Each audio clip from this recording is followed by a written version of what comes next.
Hello and welcome back to the Battle Room. I'm, of course, the Battle Room.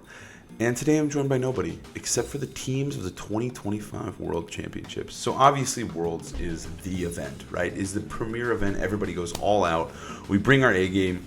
We end up getting beautiful, incredible matches in the tournament. We also get beautiful and incredible teams. So today we're just going to be looking at the top cut of, there were 20 people. It was a little bit smaller than last year. Obviously, we had less invites overall, but it's a little bit smaller, and I just want to talk about the teams that were able to make it the deepest into the tournament. So first things first, we got to talk about Chuppa Cross's team, number 20. Chuppa is a good friend of mine. It's really sick to see Chuppa top cut Worlds. I'm really happy for Chuppa, and Chuppa did it with a pretty saucy team. I feel like this was a team that going into the tournament, it was kind of on people's radar, right? Like, this was something that you were kind of thinking about, but I don't know. I didn't really fully expect. I thought it had some problems, specifically with other Zams, but honestly, I didn't expect Dragonite to do as well as it did in this format. It kind of popped off near the end there. It was kind of a secret tech going into Worlds. Same with this AV Qianpao. Now, at first, you're like, AV, what the fuck is that for? But it's mainly just so you're able to run Focus Sash Shadow Rider, but you also really want to use Qianpao, because Qianpao is incredible with stuff like Zam. Obviously, Dragonite Qianpao is a god combo. So you need to be able to run Sash on Shadow Rider, because that's obviously very good, very broken. It's not really a Life Orb team, but Qianpao needs an item. So they slammed the AV on there. We did see some Covert Cloak, but what's really cool about AV is you get to run like a more supportive style set. Icy Wind is really cool against enemy Zams, and also Ruination plus Zam is fucking nuts, dude. It's nuts. Cunning and Shadow Rider, I should say Shadow Rider too, but specifically like leading these two, what can live a Sword of Rune Body Press at half HP? Literally nothing. And then also Icy Wind obviously is cool as well, because you're able to slow things down for Zam. I feel like it's a very Zam-centric team and less of a Shadow Rider team, but obviously Shadow Rider is there and it's cooking, it's doing damage. But yeah, overall I think this team is really solid. There are some other versions with Ogerpon Rock over Raging Bolt, but they opted for Bolt. I think Bolt does help a little bit with Zam as well. You're able to hit it offensively. And then obviously you have Amoonguss for Zam as well, so it's not like an auto loss. But yeah, I think it's a really cool team, and Chuppa was able to go incredibly deep. Next up, we got my boy Cedric. Cedric actually ran the same team as me. We worked a little bit. We traded some notes on this one. Funnily enough, we just stole this team from Ladder. This is the same team that I used at the World Championships, and Cedric and I just pulled off a heist of a lifetime here. We stole it from a guy on Ladder, and Cedric was able to pop off. I wasn't able to pop off. I went 4-3, but Cedric, my boy, was able to pop off. So I can add some insight to this team because I've used it. I think basically this team is just a really, really strong. It was really strong in the meta because I feel like Amoonguss is broken. And it's a crazy thing to say, but I feel like Amoonguss is so broken. But the thing that holds Amoonguss back a lot of the time is stuff like electric terrain, right? And safety goggles. Safety goggles has become increasingly less popular, especially going into this tournament. Obviously, there's still some. You still have to respect the gogs, but specifically electric terrain and Miraidon teams crumble when that terrain is changed by our boy Rillaboom. So a lot of the time, like, you're just able to put things to sleep endlessly. It can be really, really obnoxious because you do have that terrain change. And I think, like, going into the format, I think a lot of the matchups are pretty solid. I think you're able to beat CSR pretty reliably. I think CSR Zam is always a little scary, but with this Scarf or Shifu in the rain, it actually fucks up the Calyx a lot for Calyx Shadow Rider. So if you're able to nullify the Follow Me or the Fake Out, I mean, we do have Terra Ghost as well, but if you're able to get into position, you can threaten the KO onto Shadow Rider, which isn't actually as hard as it may seem. And then also Kyogre is just really, really strong, right? Like, playing into the Calyrex plus Miraidon combo, Kyogre just is really potent into it. You're able to just potentially lead Amoonguss plus Kyogre or Rillaboom Kyogre. Pops off really hard. I think this team is also really, really incredible into the Fede Campo team that won NAIC. So, like, those three matchups alone were, like, saucy as fuck. And I think this team is so much fun to play, right? Like, it's all about lead sheet spam. It's all about, you know, just slowly whittling them down. But you also have this, like, really strong go mode with Kyogre plus Urshifu. And then the Sun matchup isn't that bad because this Flutter Mane is really, really good. I think the worst matchup is the Calyrex Koraidon matchup, but I do think it is, like, playable if you're not playing against, like, Shake VR or something.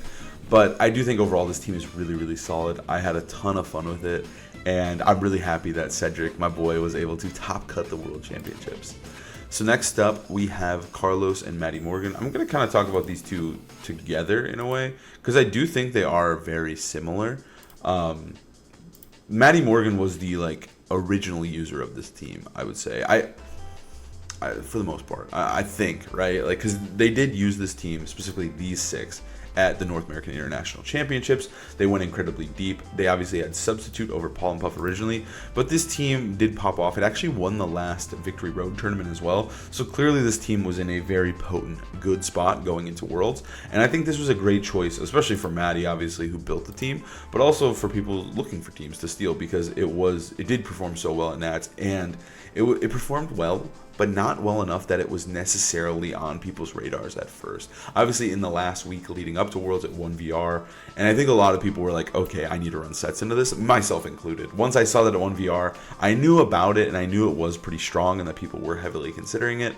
But once it won VR, I was like, time to run sets, let's go, right? So, but basically, this team is just so good. The main idea is just you have fake tiers plus whims, and a ghost type. So that's really obnoxious to deal with, right? Because a lot of Ice Riders do just go down to this. And also everything goes down to it, right? It's kind of like the Ruination plus Zam. This is fake tiers plus Shadow Rider.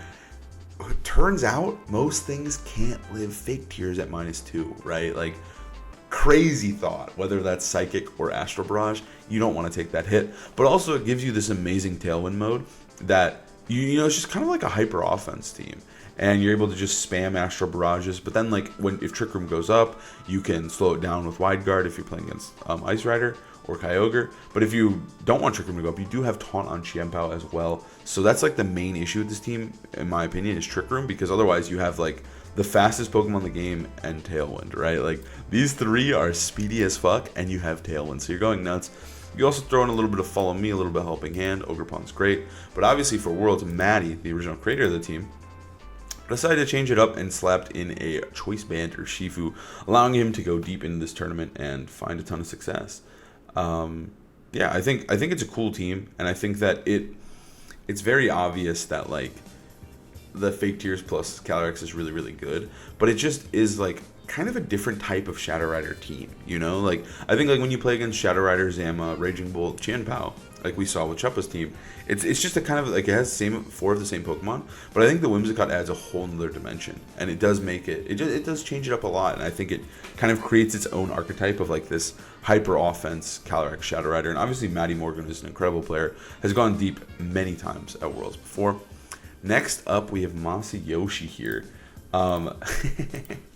With Life Orb Miraidon. So going into Worlds, I'm 90% sure that I played this guy almost every single night on Showdown going into Worlds, because I was really, really interested in Life Orb Miraidon. I thought it was so saucy, it was so good, and there was this guy on ladder named Standing No that I would play him every night, and he had Life Orb Miraidon. And I would always watch his progress, and my friends would play him too, and they would send me his pastes, and we'd talk about it a lot. And so it's cool to see that. I'm 99% sure this is the guy, but it's cool to see him go really deep with the Life Orb Miraidon, because I think Life Orb Miraidon is so good. It's like Tapu Koko, but insane mode. So what makes it so good, I guess, I should say why it's so good. But what makes it so good is, of course, the Terra Electric plus Electric Drift here. If you are Modest Miraidon, you have a good chance of OHKOing even the bulkiest of Ice Riders with just Drift, Terra Electric Drift. And what makes it so cool and so easy to pilot is that the enemy Miraidon can't really do much to you, because you can potentially lead Fake Out, you can protect, there's a lot more options you can do, and the enemy Miraidon has to show their hand, and then you're able to instantly just one-shot their Ice Rider. And I think if Ice Rider goes down, it makes the matchup just way easier. And I found a lot of lines, especially with Instant Miraidon, you're able to just clean up enemy Ice Rider teams. The big issue with this, of course, was Zam plus CSR, but they obviously ran Sneasler, they ran a Scarf Ditto, so it makes a lot of sense. I think it's a really strong team. You have a really potent Trick Room mode here with their Shifu. You have 4 of the best Pokemon in the game, and then Sneasler and Ditto for matchups. It's really sick that Masayoshi was able to go as deep as he did, because I think this thing is sick, the Miraidon. But specifically the other pieces were cool too, like the Sneasler and the Ditto. No Fake Out on Sneasler. It is purely just a coverage Pokemon to help with CSR. And yeah, I think it's really cool that he went as deep as he did. Next up, we have Nails. So now you're going to notice something here, in that Nails has the same team as my boy Cedric. And that was no mistake. We actually found out later at the tournament that Nails was the person we played on ladder and stole this team from. So Nails was able to go incredibly deep at Worlds with the same team as Cedric. But yeah, I think, again, I love that team. I'm really happy I brought it to the World Championships, even though it didn't go as I wanted it to. Next up here is a French player, Theo time, with Clefairy CSR, with the Nasty Plot Draining Kiss set. So I would say that this was, like, I feel like it was good the whole time, but, like, no one was really using Draining Kiss plus Clefairy. And going into one of the VR tournaments, it actually did win, but then was later disqualified because they like signed up under a fake name. So it was a team that, it's funny because I feel like it never got, because of how long the time in between Worlds was and NAIC, there was a whole meta that developed and also like disappeared. Like we went through an entire format during that time that no one was necessarily seeing because there was no tournaments outside of the grassroots ones.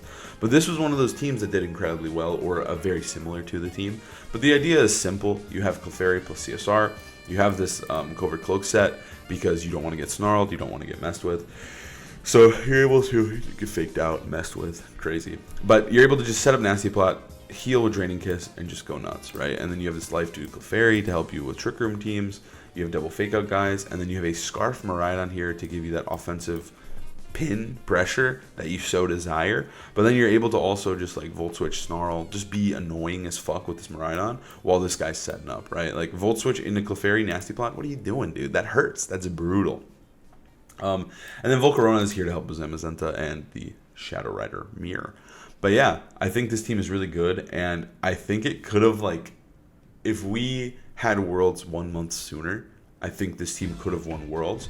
But I think people practice with it, people practice against it, and I think like it was obviously a very strong pick. It ended up getting top 16, which is really incredible, but it just didn't go as deep. You know, it didn't win because we had practice versus it. But still a very strong team, very good. I think a lot of the pieces are very strong. Specifically, the Draining Kiss set is so fucking annoying to deal with. Next up, we got Aaron Brock. So Aaron was running that very similar-ish team to the one that he ran at Portland. The main idea here is just like, it's kind of similar to Chuppa's team in a way. There's just no Dragonite, but instead opting for the Cornerstone, which is another Follow Me user, also has Taunt. It's just a really strong team. I think Sash Shadow Rider, it was the tournament for Sash Shadow Rider. Sash was looking so good. And like a lot of people I feel like had practiced so much, because Marco obviously went incredibly deep at NAIC with the Life Orb setup, Follow Me set. But this is more of like a very reactionary team, right? Like you have a lot of strong, hard-hitting Pokemon that you're able to just kind of shuffle around. Like once you kill Shadow Rider, you're like, oh my god, I finally dealt with Sash Shadow Rider. Boom, fucking Raging Bull comes in. Or you deal with Zam, boom, Shadow Rider's there, and now it's cleaning you up, right? Like, it just allows Shadow Rider to play so aggressively, and I think this was the tournament of Sash Shadow Rider. Shadow Rider's so broken. It just has so many good sets. But again, it's very similar to Chuppa's team in a way, right? Like, you're able to press Runation. Ice Shard was opted for over Icy Wind, which I also think is really good, specifically into enemy Sash Shadow Rider, right? You don't want to fuck around with Encore, boom, smack them with the Ice Shard when they're 1 HP, dead, right? It's sick. Ice Shard also is able to pick up just low HP things that you don't have to make reads for with Sucker Punch, right? You're like, hey, it's 1 HP, I'm going to take it out. Flutter Mane's a great example. Anything with a Sash, even this Ogerpon Cornerstone, right? But yeah, overall, I think this team's really good. Again, that Runation POW is just so potent with Zam, so potent with Raging Bolt, and also with Ogerpon Rock. This is very much like a great Runation POW team. Amoonguss just brings everything together with that Rage Powder and that Spore. It's so annoying to deal with. And I think like even just the Rage Powder is enough to like give this team the backbone it needs. And I feel like Amoonguss is like truly holding all this together because it is just a team of like all damage. Next up is Naoto here, who was running a Draining Kiss set as well with Life Orb Nasty Plot. Holy. So this was a little bit, it was very similar to the team we talked about, but obviously paired with Zamazenta instead. This one is like truly like I am going to just set up my stats and you're going to have to struggle to kill me, right? Like spamming the screens, protecting the Shadow Rider is just so broken. And then you have the double fake outs to get the Shadow Rider going. You have Clefairy. It's just a stat check of a team. Can you beat my Pokemon? If not, I'm going to heal everything with Draining Kiss, or I'm going to kill you with Astral Barrage. Pretty cool team. Cool that it went so deep. Next up, we have the Ho-Oh team. This team was insane. It was the only Ho-Oh in the entire tournament, and it was paired with like the wildest partners. Obviously, Fluttermane, Miraidon, a god combo, but opting for the Scale Shot set, which I think is actually pretty cool because Ho-Oh does need the Clear Amulet. Like, it's pretty important for Ho-Oh. So opting around Scale Shot instead of something like Life Orb, it does allow you to get some cool KOs on stuff like Bolt, enemy Miraidons as well. Like, it does a lot of damage. And I think also like a big one is Shadow Rider. Like, going through the Sash Shadow Rider, I believe you need 5 hits, but either way, you're chipping it down. You're getting that speed boost still, like you do with that Flame Charge. Sorry. And I think it's just a really cool, strong set. Iron Treads to help with Miraidon, and then Ensign Bolt. It's just such a weird team, but it's so sick. And it's so sick that, like, I remember seeing teams like this at the beginning of the format. Like, I remember ESM specifically ran Ho-Oh Miraidon, but there were also some Japanese teams I remember seeing where it was like Ho-Oh Miraidon and Treads. So it's pretty sick to see it pop off here at the highest level. And I think like this is one of those teams, like, it's obviously very structurally sound, but it's also a team that if you play against it in the tournament, you have no idea what to do into it or how to approach it. But he's played against your strategy 1,000 times, right? Like, if I rolled up with Fede Campo's team and I play against this, I'm sure he knows what to do, but I have no clue what to do. What am I supposed to do into this? I've never played against Ho-Oh, you know what I'm saying? So I think it is kind of neat that he was able to go so deep with it, and I think it's one of those things, like, having that creativity gives you a huge advantage.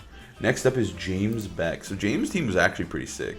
Like, I think James has hit a pretty, like, solid season overall, but nothing incredible, right? Like, nothing that we're used to seeing from James. So it was cool to see him go incredibly deep. It's Worlds, dude. This is his tournament. Some people struggle at Worlds. James, he fucking thrives every time, right? That back-to-back top 4 was absolutely nuts. But even before that and even around that, he's had incredible Worlds runs. So this one was no different. Once again, we see the Calyrex Shadow plus Miraidon combo, which I think is obviously a well-known combo, but not something we see as much, especially at Worlds here. It didn't really pop off. James is like the highest placing one.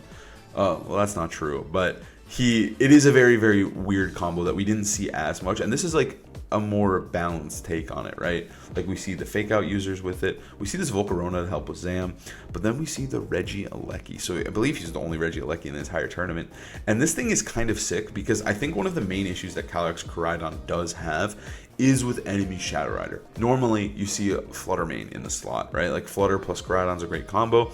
Fluttermane pairs well with Shadow Rider because you're able to slow things down. But what's really cool about Eleki is that you can lead it, because if you lead Fluttermane plus Calyrex, you're kind of fucked because you don't have Sun set up and you can't actually speed control the enemy Shadow Rider. But what makes Eleki so sick is that you're faster, you can hit him with an Electro Web, or you can just hit him with a fat Thunderbolt, right? This Pokemon has a built-in Life Orb. It's dealing insane damage even with its Sash set.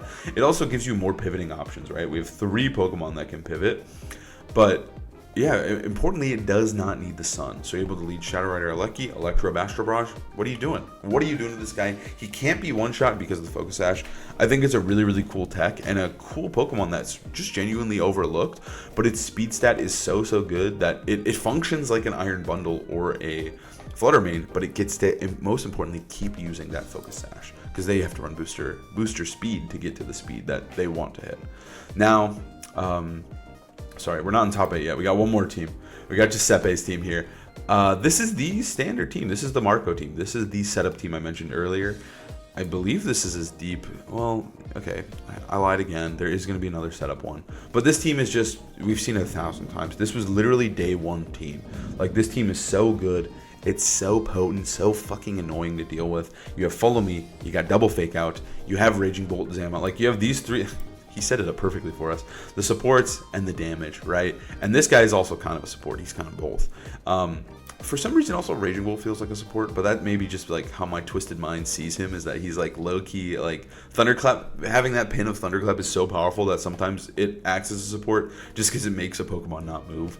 But anyways, these guys set him up. Astro Barrage goes nuts. You have Follow Me. You have Zama. I think this is just like the goated team, right? It's just so good, and if a good player's playing it, they can pop off. We saw Marco get second at NAIC with it. No surprise to see an Italian player in Giuseppe, who's very good, pop off here at the World Championship and get 9th. Now, next up, Top 8. This is fucking it. This is what people dream of, is getting top 8 at the World Championships. And first up, we got Mao. Mao's got the Miraidon Shadow Rider as well, paired with Clefairy. Now this is more what I was talking about with like what I was referencing when I was talking about James' team. This is like the standard one, right? You have Rillaboom, you have Incineroar, you got the Fake Out buddies to help set up Shadow Rider, but now you have this Fluttermane. And Fluttermane is really, really good in the mirror specifically. Not like the Miraidon, well, it is good in the Miraidon Calyrex mirror, but also just the Shadow Rider mirror in general, because you're able to put a ton of pressure onto the enemy Shadow Rider, whether it's with Moonblast to punish their Terra Dark, or with Shadow Ball just to one-shot them, or with Icy Wind to set up Miraidon or your own Shadow Rider. So I think this team is really, really solid. It's just all those supports paired with this Shadow Rider, right? Like you have Clefairy, you have Rillaboom and Incineroar, and you're able to just get this guy going and dealing mad damage. And we see that Encore, which is kind of a cool tech. I think it's really, really good in Ice Rider, because a lot of the time you want to set up Trick Room versus Shadow Rider, but then when it switches in, you can, like when it goes for Trick Room, you switch it in, and now you threaten an Encore pin, and then you're just slowing their momentum down greatly. And also just in general, like if you lead the Clefairy plus Shadow Rider, like, or you have it on the board, you do have to think about Encore, because if you do make the wrong move, they can Encore you and punish you. So I think it is cool, even though it is a slow Encore, which isn't traditionally as good. But yeah, everything else is pretty standard here. So next up, we have ourselves Victor Medina Torviv. Honestly, like, he's like one of the best players of the year, of the past like 2-3 years. He's been performing incredibly well. But one thing Torviv's known for is playing the standard. He's very good at playing the best team in the game at the highest level. Like, if there's a player, he's just better than you at playing the most boring team. And that's just what he's known for, and that's what he's good at. And I think it makes him an incredibly threatening player. And one of these times, dude, he's going to win the entire thing. He's just that fucking good. But he decided to run the pre-standard team, but obviously with Smeargle as his like support Pokemon there.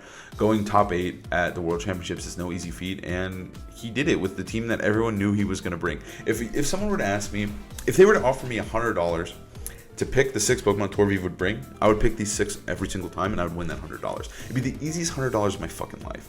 And Torviv is so good at playing this, as I mentioned earlier. But yeah, nothing too crazy here, right? We got the Fake Out guys, but obviously the Smeargle over the Hearthflame instead. Smeargle is so cancer. He's so hard to deal with. He's so annoying. You have Fake Out, you have Follow Me, you have Spore, and opting for Wide Guard over Decorate, I think, is a really intelligent choice here. I don't know if he ran that NAIC, because these are the same 6 he ran, but Wide Guard is really sick, especially in the Shadow Rider mirror. It allows you to basically just not have to commit your Terra early, or maybe even at all if you manage to get through their Shadow Rider, which I think is sick, right? Because you're able to just spam Wide Guard. It also really good into enemy Ice Riders as well. And you can also press Wide Guard with 2 Pokemon, which I think is really brutal. Like, Wide Guard is such a good move, and so having it on 2 Pokemon is actually really good. You got double Fake Out, you got the Thunderclap guy. It's just a really solid, good team, and Torviv is an amazing pilot. So it makes complete sense that he was able to get 7th at the World Championships. And next up, we got our boy, Michael Kelsch.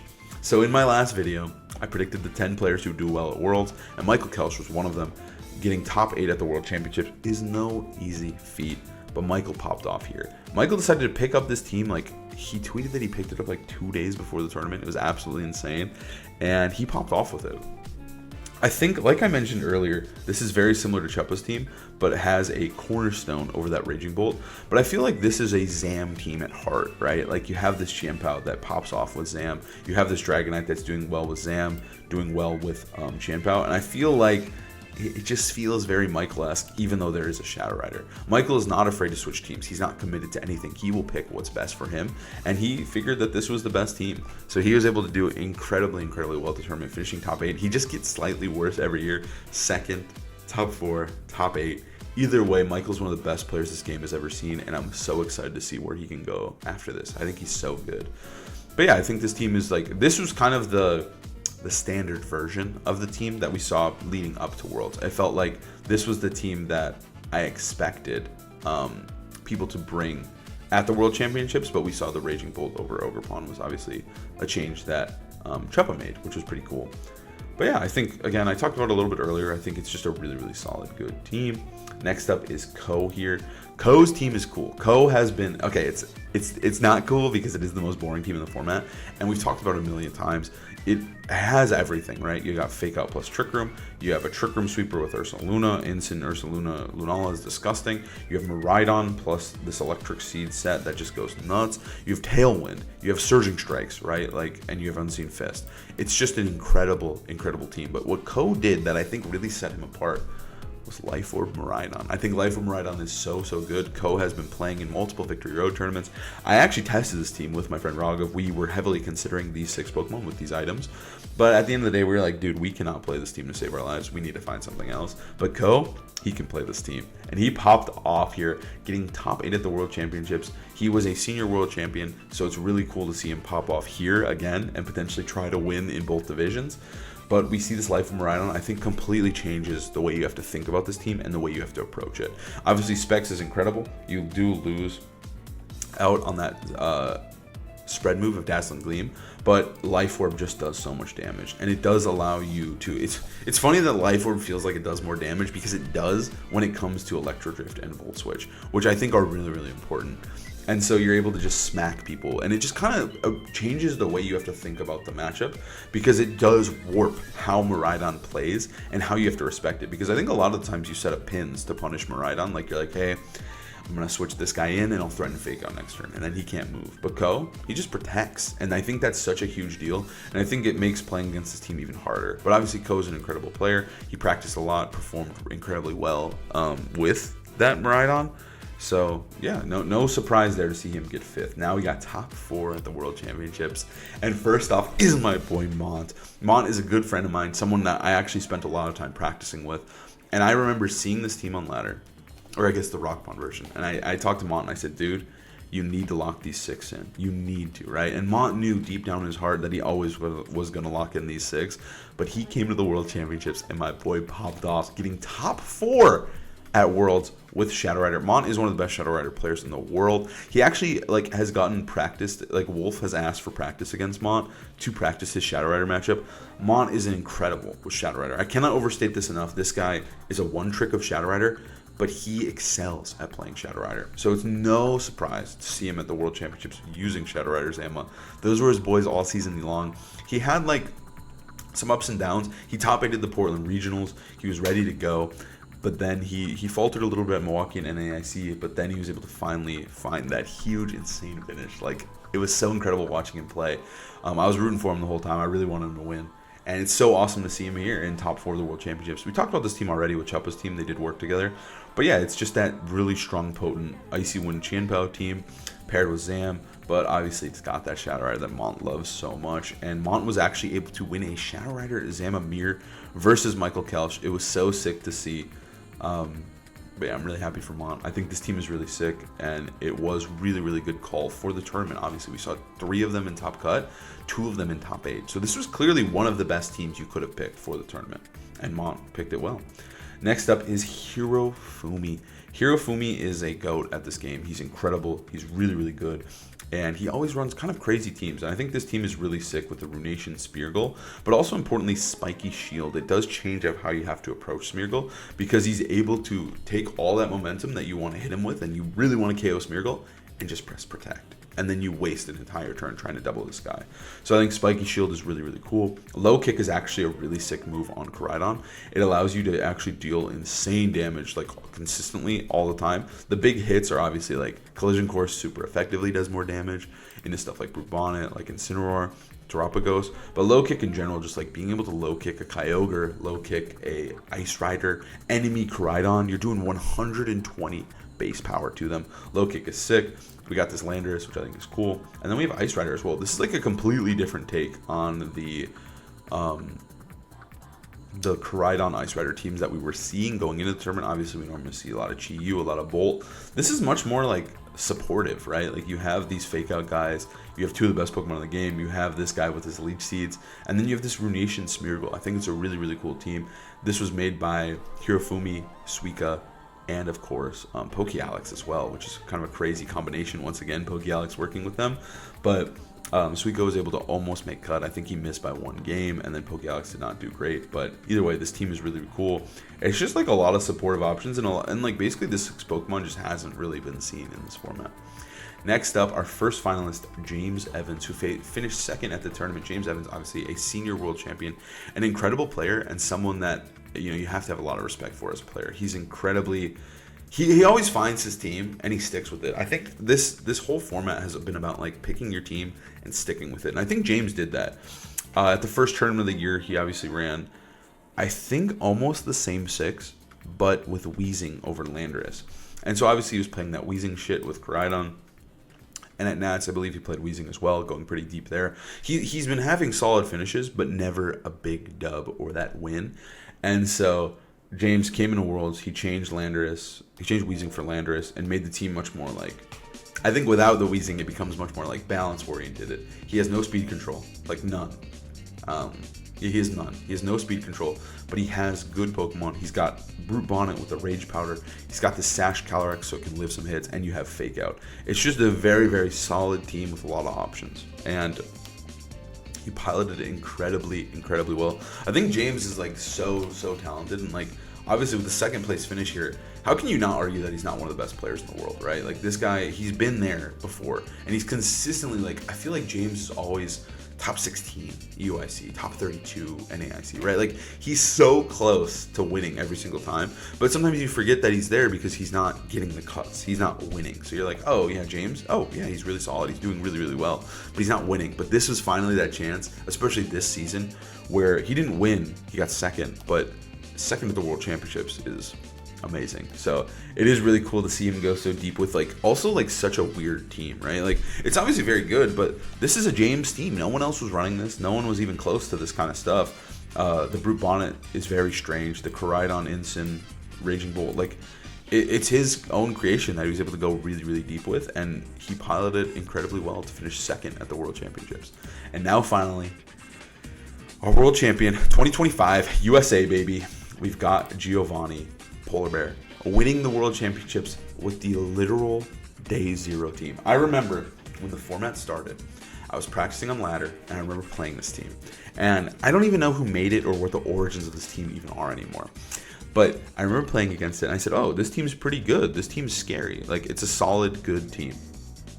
And it performed pretty well at Milwaukee. But after Milwaukee, everyone was like, yeah, dude, this team kind of blows. Life of Miraidon's cool, but it just kind of sucks into Intimidate. It's kind of mid. It's whatever, right? No one was using it anymore, except for one person. And that, of course, is Gio.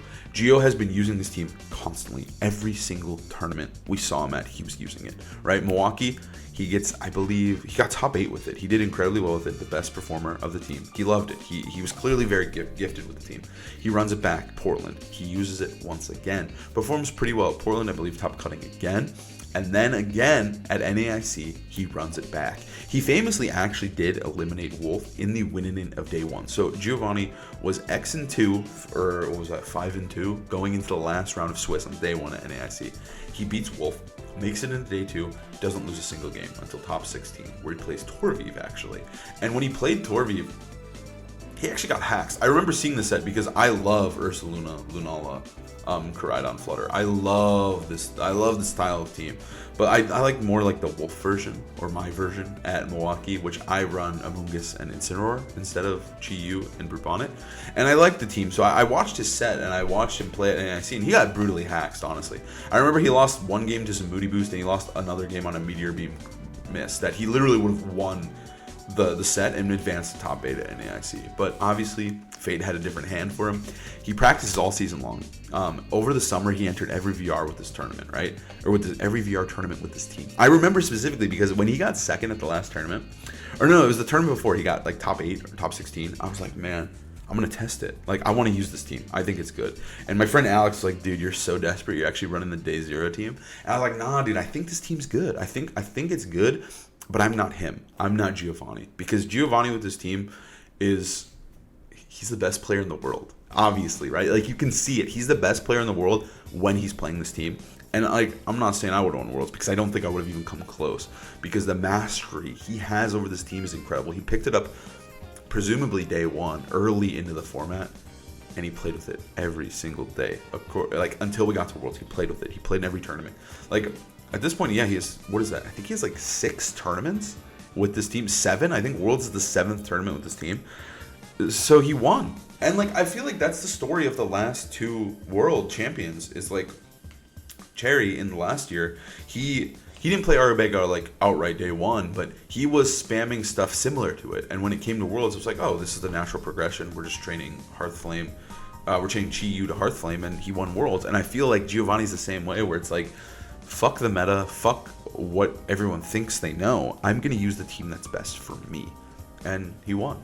Overall, I think this team is really cool. I think the only change he made was, I believe this was Terra Fairy day 1, and this was Covert Cloak, the Citrus Berry. And that's it. After that, he locked in, and he made the best team he could make. And he played the best Pokemon he could play.